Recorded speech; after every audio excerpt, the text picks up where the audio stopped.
Hi there. Today I'm going to talk to you about the 23rd of November. And as you can see on the screen, I've called this short video Preserving Balance and Harmony. That is very important.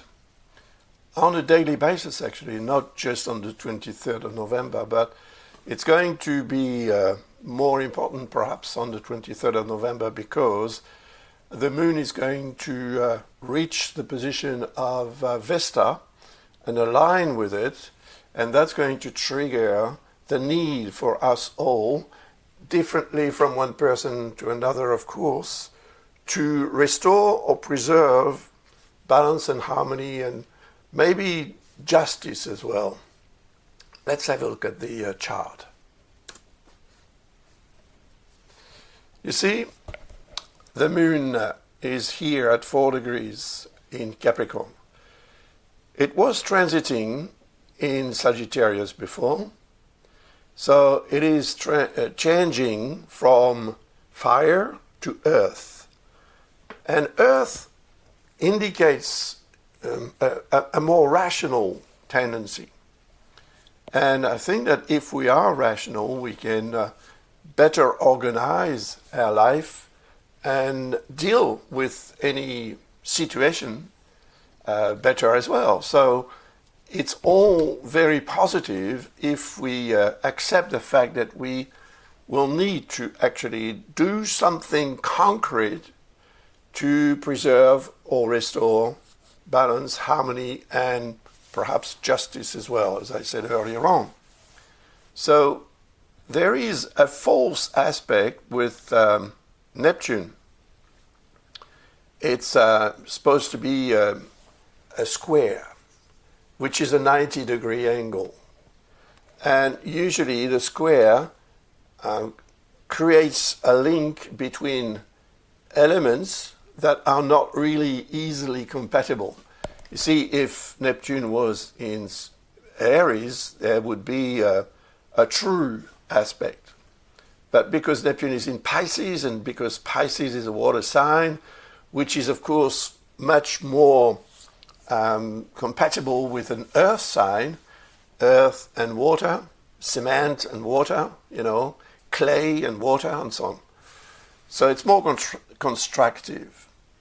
But it is a hidden aspect, and it is an aspect that is perhaps showing something that may be quite positive, but it may only be a mirage sort of thing, because Neptune represents what we tend to believe, and we may tend to believe that everything is going to be okay, whereas it is not.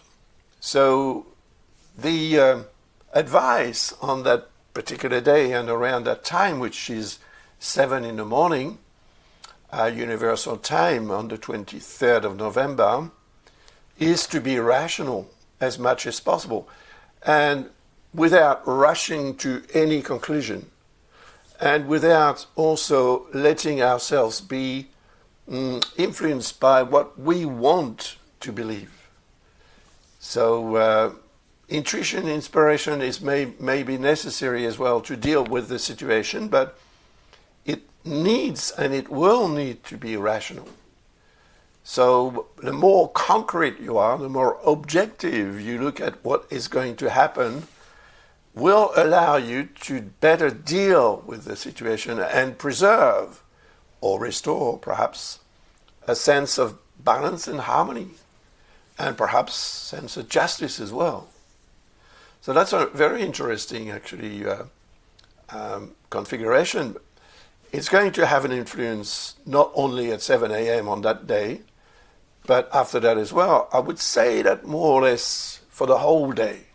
While the moon is in the vicinity of Vesta, the energy is going to perdure.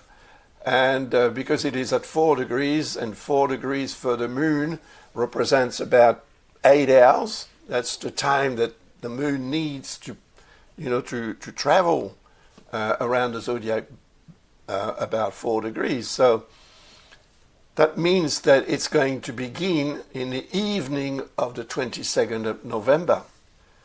And what you're going to decide and do concretely, once again, if you are really determined to deal with whatever happens in a rational manner, you can't go wrong.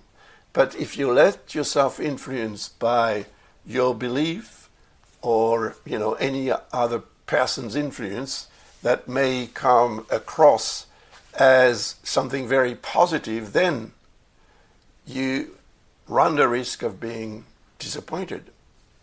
So that's my advice for this 23rd of November. Be rational. And be rational to preserve or restore balance and harmony in your life. And then I will talk about another transit, which is actually the transit when the moon creates an opposition with Jupiter. And that will be later on, so I will post a short video again on this channel for you, and I will explain what you can expect from this type of configuration, which is, in my opinion, going to be quite interesting and positive. So that's what I'm going to talk to you in the next following video, sometime maybe tomorrow or the day after. It depends on what I have to do on those particular days, because I'm pretty busy, as you can imagine. Thank you very much for all your comments that are very positive, very encouraging. I'm sorry I cannot respond to comments because I don't have the time, unfortunately. Thank you very much. See you soon. Bye for now.